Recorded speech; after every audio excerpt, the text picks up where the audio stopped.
चाहे कितने बड़े ज्ञानी तपशाली बन जाओ, कितने बड़े महंत बन जाओ, लेकिन अभिमान ये तनिक भी आ गया तो मानो कि भोजन में गलती से छींटा पड़ गया हो, ऐसे बेकार हो जाता वो ज्ञान। और वो तब पिताजी चश्मा जाके द्रगन पे चढ़ो रकार मकार, उसको ही दिखे पिता वो मेरे सरकार। जिसकी आंखों पे घमंड का चश्मा नहीं है, केवल उसी को भगवान दिखाई पड़ते हैं, और जिसकी आंखों पे अहंकार का चश्मा लगा है, अभिमान लगा हुआ है, उसको भगवान नहीं दिखाई पड़ते। हिरण्यकश्यप बोला, कहाँ है तेरा भगवान, दिखा तेरा भगवान कहाँ है। प्रहलाद जी ने देखा एक खंभा बिल्कुल आग की तरह लाल लाल चमक रहा है, उस खंभा के ऊपर छोटी सी चींटी जा रही। प्रहलाद जी को पूर्ण विश्वास हुआ, जिस अग्नि के खंभा पर एक चींटी बच सकती है, तो क्या उस खंभा में भगवान नहीं हो सकता।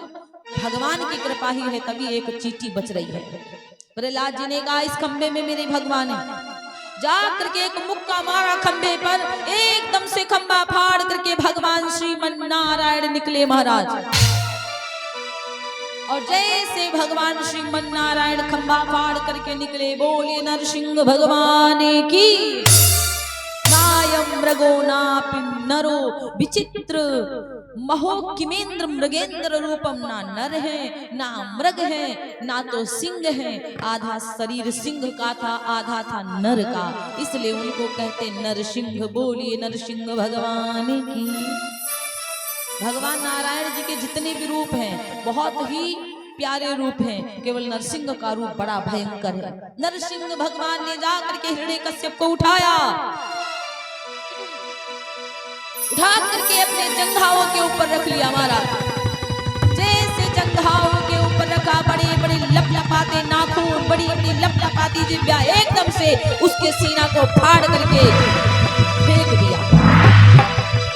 हार नहीं, क्रोध में आ गए, उसके पीठ को फाड़ दिया, पेट को फाड़ दिया, उसकी आंतों को बाहर निकाल लिया, फिर भी क्रोध शांत नहीं हो रहा था। इतना प्रहलाद जी देखते हैं भगवान का बड़ा रौद्र रूप है। लक्ष्मी जी मनाने के लिए आ रही थी तो बड़ी जोर से नरसिंह भगवान गरजे, लक्ष्मी मैया दूर खड़ी हुई। तब जाकर के प्रहलाद जी आकर के भगवान के चरणों में गिर गए। भगवान के चरणों में आकर के प्रहलाद जी गिर गए। भगवान लपक करके प्रहलाद को उठा लेते। किसी के शांत करने पर हिरण्यकश्यप नरसिंह भगवान शांत नहीं हुए, और जब प्रहलाद जी बिल्कुल पास में आए तब क्या किया, उर से लगाए लपटाए बार बार, कि उर से लगाए लपटा इनके बार बार, करुणा स्वरूप लगे करुणा दिखाने में।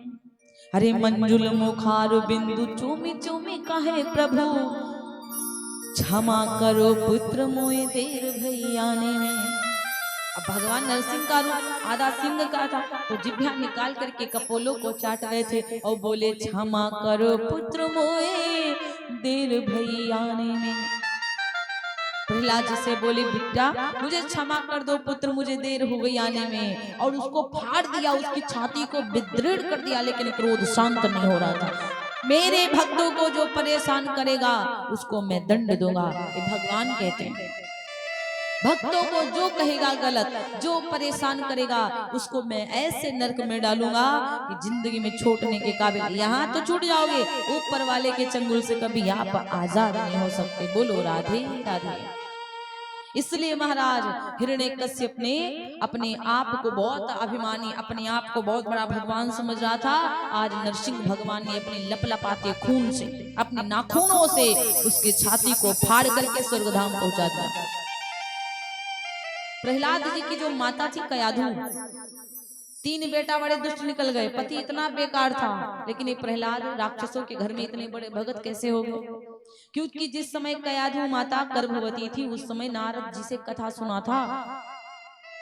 इसलिए कहते हैं कि गर्भवती माताओं को भगवान की कथा सुनना चाहिए, भगवान की भजन करना चाहिए। और जो गर्भवती माताएं गलत चीजें देखती हैं, गालियां देती हैं और गालियां सुनती हैं, उनके बच्चे भी अच्छे नहीं होते।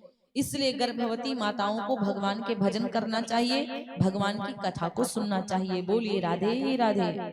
क्योंकि महाराज कहते हैं इस संसार में कोई परमानेंट नहीं है।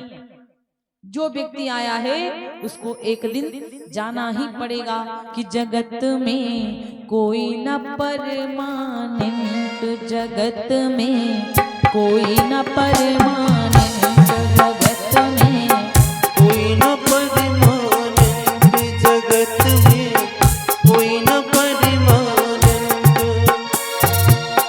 तेल चमेली चंदन साबुन, तेल चमेली चंदन साबुन, तेल चमेली चंदन साबुन, चाहे लगा लो सेंट, जगत में कोई न परमानेंट, जगत में कोई न परमानेंट, जगत में कोई न परमानेंट।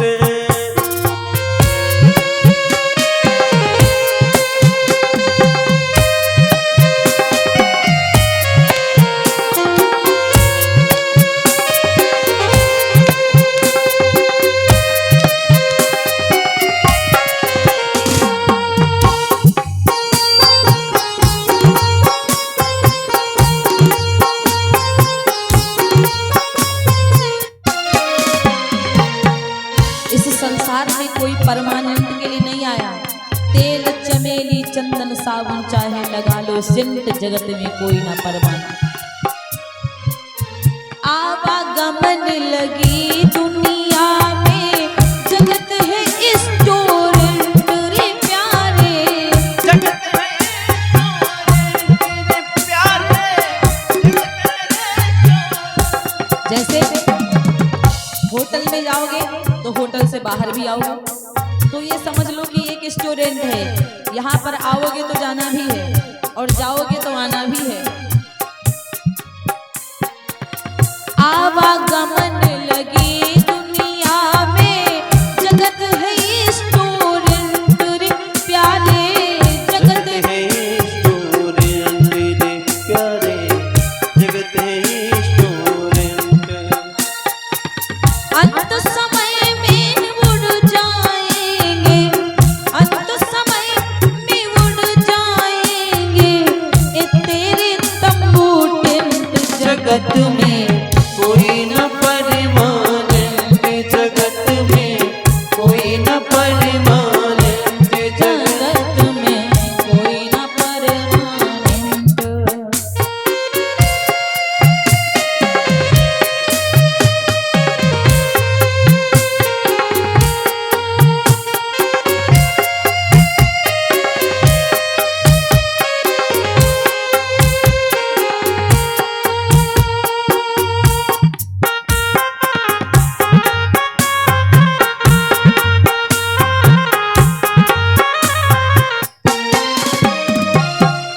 हरिद्वार चाहे मथुरा काशी, घूमो दिल्ली कैंट रे प्यारे, घूमो दिल्ली कैंट रे प्यारे, घूमो दिल्ली कैंट।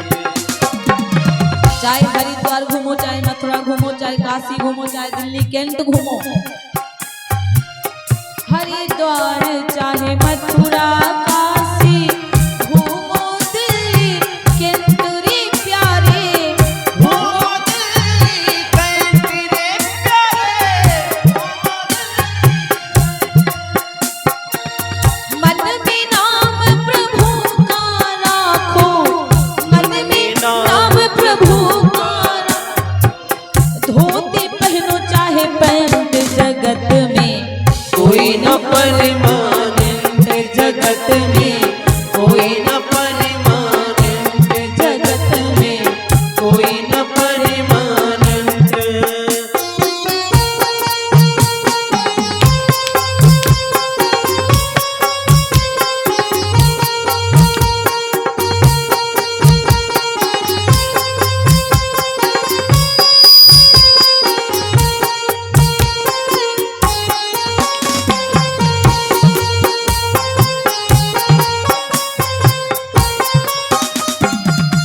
राष्ट्रपति चाहे जर्नल कर्नल, चाहे आप राष्ट्रपति हो, चाहे प्रधानमंत्री हो, चाहे मुख्यमंत्री हो, चाहे आप राष्ट्रपति हो, चाहे प्रधानमंत्री हो, चाहे मुख्यमंत्री हो, चाहे जर्नल हो चाहे कर्नल हो, कुछ भी हो आप,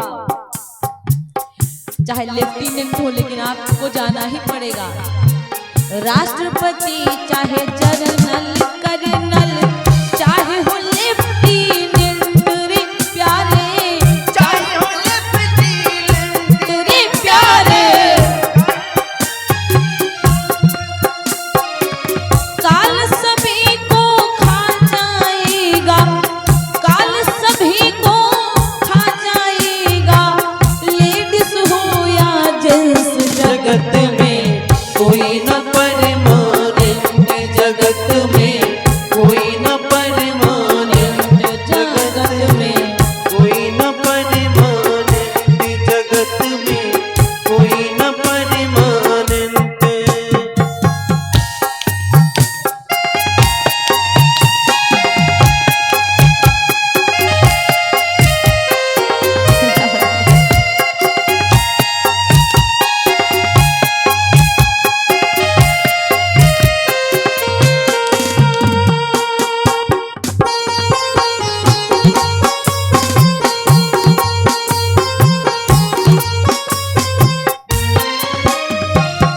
साधु संत की संगत कर लो, ये सच्ची गवर्नमेंट रे प्यारे, ये सच्ची गवर्नमेंट रे प्यारे, हमने छत्रपाल भैया जी गवर्नमेंट। साधु संतों की सेवक कर लो बाबा, संग कर लो तो सच्ची नौकरी है आपकी, ऊपर वाले की नजर में आपकी नौकरी पक्की। साधु संत की संगत कर लो, ये सच्ची गवर्नमेंट रे प्यारे, ये सच्ची गवर्नमेंट रे प्यारे, ये सच्ची गवर्नमेंट। लाल सिंह कहे इस दफ्तर से, इस दफ्तर में भगवान की जब तक कथा होगी, समझ लीजिए एक आपकी सरकारी नौकरी है, यहाँ पे आपको आना ही पड़ेगा। सुने ना कृष्ण कहे इस दफ्तर में, कभी ना होना अब सेंट जगत में, कोई न परमानेंट, जगत में कोई न परमानेंट, जगत में कोई न परमानेंट, जगत में कोई न परमानेंट। जगत में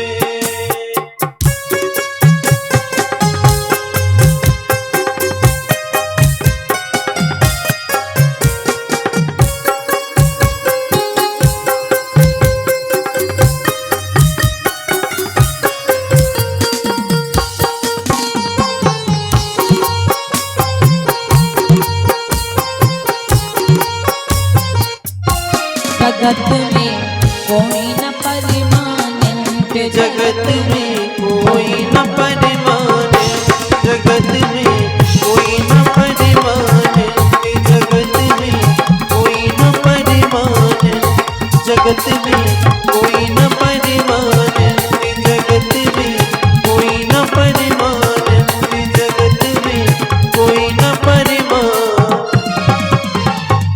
बोली व्यास भगवान की जय हो, कन्हैया भगवान की जय हो, हनुमान जी महाराज की जय हो। जय जय श्री राधे, जय जय श्री राधे, जय जय श्री राधे श्यामा।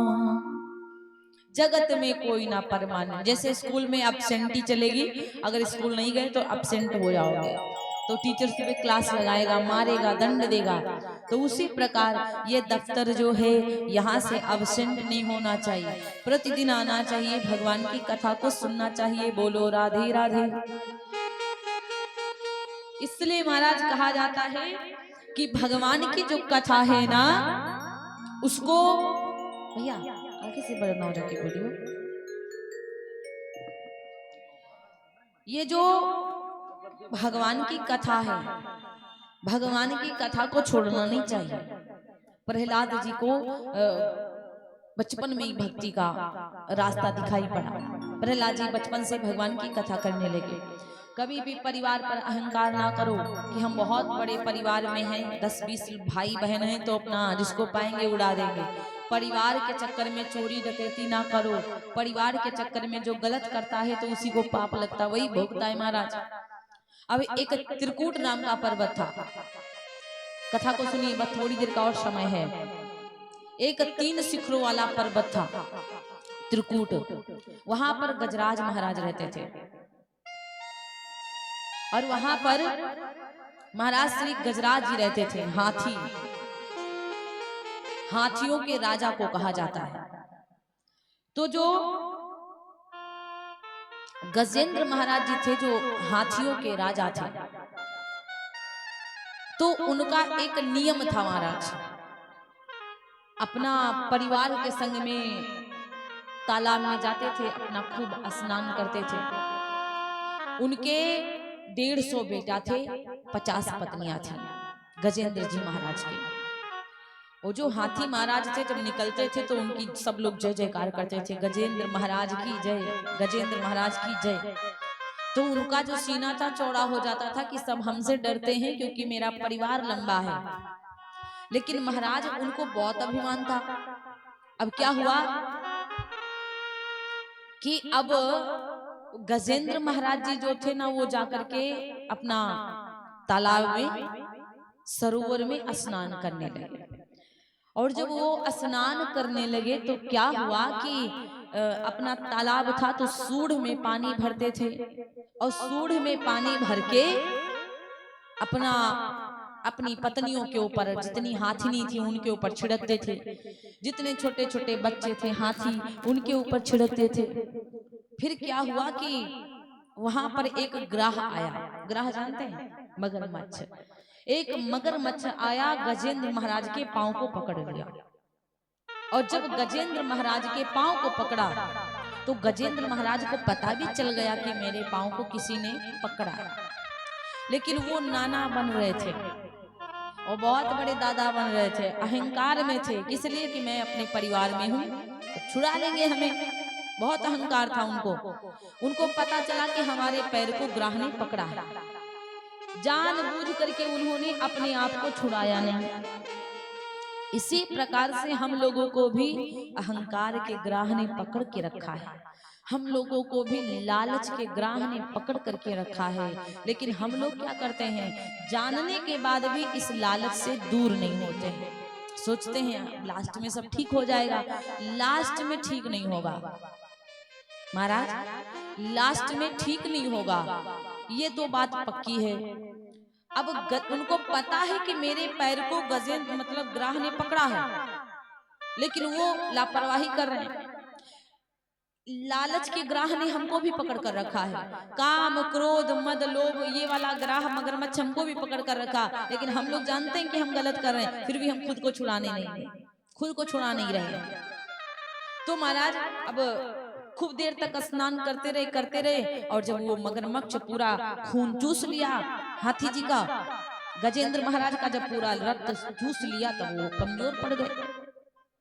अब जब वो कमजोर पड़ गए तो वही तो होता है हम लोगों के साथ में, हम लोग गलती पर गलती करते हैं और जब हम कमजोर पड़ जाते हैं तब भगवान की भक्ति करते हैं। और तब भी यदि भक्ति करें तो भी कल्याण हो जाएगा। लेकिन मरते मरते कोई व्यक्ति मर जाता लेकिन भक्ति नहीं करता है। अब देखिए गजेंद्र महाराज का जब खून मगरमच्छ ने पी लिया, चूस लिया, तब कमजोरी